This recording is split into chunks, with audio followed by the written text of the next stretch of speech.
Alright, afternoon all, Chief Prepper here.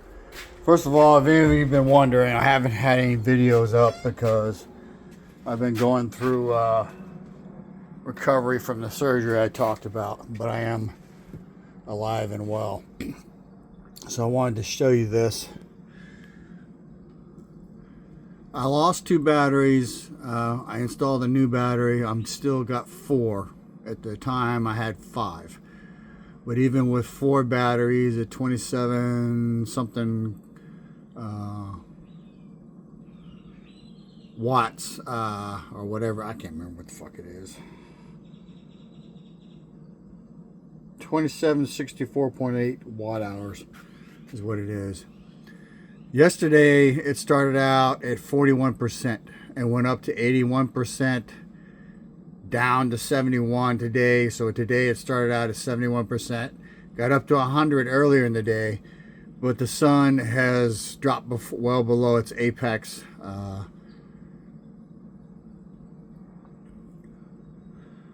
So 2 days of full sun and my solar system is cooking with Crisco. So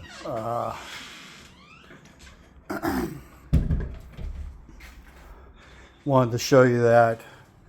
Really don't have an opinion on anything else at this time. I mean, it's just like every day it's fucking awful. Every day the news is bad. The good news, you have some channels out there that aren't peddling that shit, but they are saying what I'm worried about, that there is a food crisis on the horizon.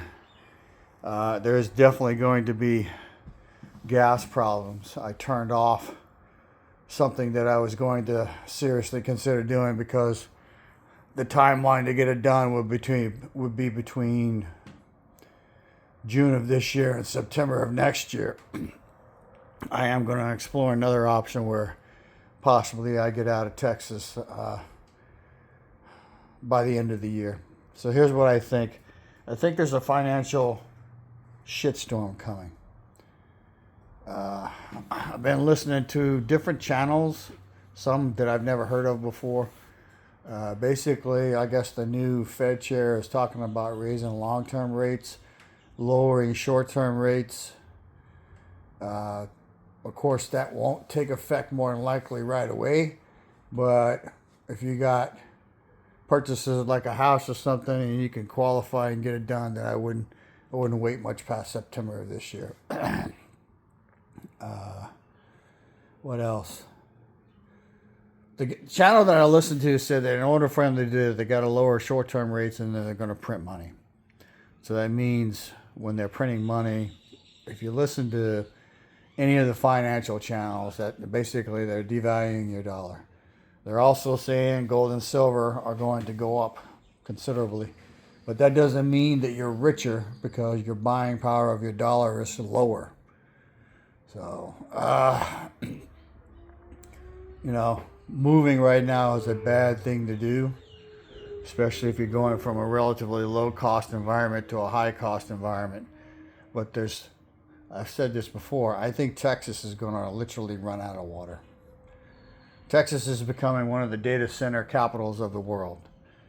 The problem with them data centers, as I've said, is they tend to use a lot of water and they tend to use a lot of electricity, and the residents subsidize the fucking power, that those fucking data centers use. Your power bill goes up. So last month, well, how's this? In the last 6 weeks, I probably plugged in the solar system between 4 and 6 times. I haven't been keeping track. But for the next 4 days, it won't get plugged in at all. Or the next 2.5 days. I don't know about this weekend. We're supposed to get some rain. So, and when it's rainy and cloudy, then the system struggles. So, probably would do better if I figured out a way to add that 4th panel on the roof, which may come to pass. So, what else? I had surgery to repair some what they call umbilical hernias around my belly button. I may have messed that up without actually trying to violate the lifting restrictions. My recovery is I can move around. They said movement is good, but I am not supposed to lift more than 10 pounds.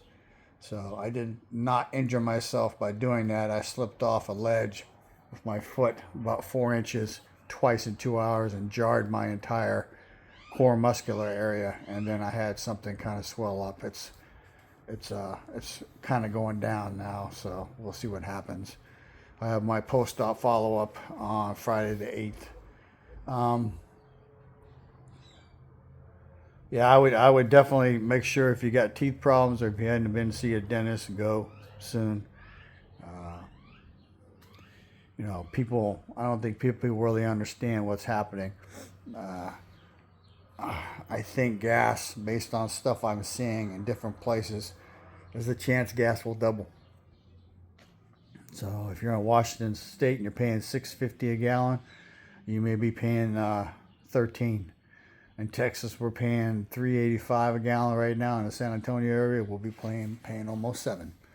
So, you know, if that comes to pass, then the cost to move or to drive is going to go drastically up. Anyway, you need to keep your finger on the pulse of things. Try not to worry too much. And try to make good decisions based on what you believe to be true. I've said in the past, you have to learn to sift through the bullshit. Be wary of anybody saying the sky is falling, but oh, right here I got something I'll sell you. So, other than that, I won't have very many videos for the foreseeable future, just because I still have the lifting restrictions that will be in place for sure 4 weeks from Tuesday. After that, I might be able to start doing something. I'm already a lot less uncomfortable. So, but the first week it was pretty painful. I have a high tolerance for pain, and I was taking the pain medicine, and I was still uncomfortable. So, anyway, information is knowledge and power. Live a little, prep a lot, show love. She Prepper out.